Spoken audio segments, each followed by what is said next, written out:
9개 동으로 이루어진 아파트 단지입니다. 누수 탐지 요청이 들어왔는데 심각한 문제가 있습니다. 메인 물탱크 이후로 중간 밸브가 하나도 없습니다. 어떻게 누수 작업을 진행했는지 같이 보시죠. 일단 기계실 내부를 확인해 봅니다.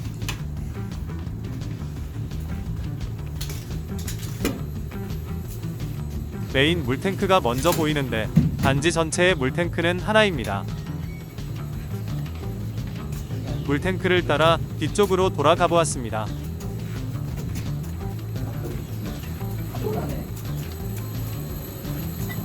부스터 펌프가 보입니다. 부스터 펌프 이후로 한 개의 배관이 지상으로 올라갑니다. 보통 기계실에서 동별로 배관을 분기하는데 여기는 하나의 배관이 바로 지상으로 올라가네요. 지상으로 올라온 배관이 도로를 따라가며 동마다 하나씩 가지관을 뿌려주는 형식으로 보입니다.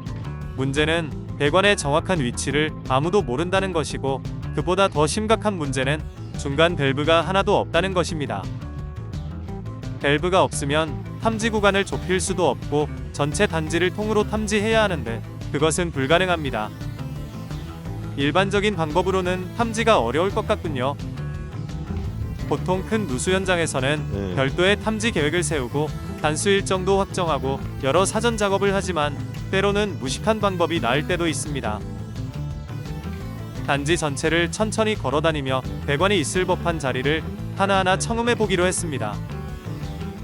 중간 밸브가 없는 상황도 상황이지만 누수량이 많기 때문에 한번 시도해 볼 만한 방법입니다. 그렇게 발견한 누수 위치는 단지 내 클린하우스 옆입니다. 바로 옆에 맨홀이 있는데 맨홀 내부에서 별다른 특별한 사항은 발견되지 않았습니다. 일단 여기를 누수 위치로 보고 단수 일정을 잡아 불착을 진행하기로 했습니다. 며칠 후 다시 찾은 현장. 날씨는 아주 화창합니다. 누수음이 지면과 가까운 것으로 파악되어 장비 없이 굴착을 진행합니다. 누수 지점이 이곳 한 곳이면 좋겠지만 만일 추가 누수가 있고 누수량이 적다면 상황이 어려워질 수 있습니다. 9개의 동이 있는 곳이라 아직 뭐라 단정하기는 어렵습니다. 50cm 정도 깊이에서 물이 발견되었습니다. 맨홀 바로 옆입니다. TV 배관입니다. 15mm인데 이게 왜 여기 있을까요? 잘라졌어? 이 배관이 누수의 원인인 것은 확실합니다. 바로 옆 클린하우스에 있는 수도꼭지에 물을 공급하는 배관이군요. 엉뚱한 곳에 누수가 발생했네요. 배관 수선은 누수 탐지 과정에 비해 매우 간단하게 진행됩니다.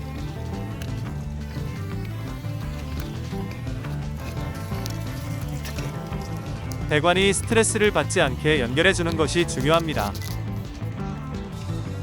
배관 수선은 완료되었고요. 이제 되메우기 작업을 진행합니다. 먼저 모래를 부어 배관을 보호해줍니다.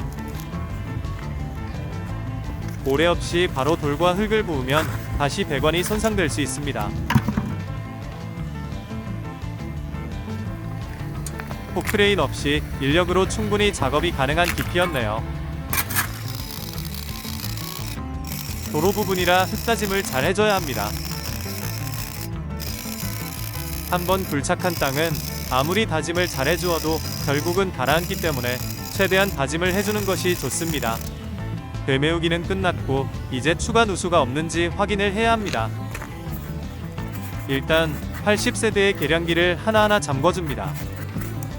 계량기를 모두 잠궜을 때 부스터 펌프가 멈추면 추가 누수가 없는 것입니다.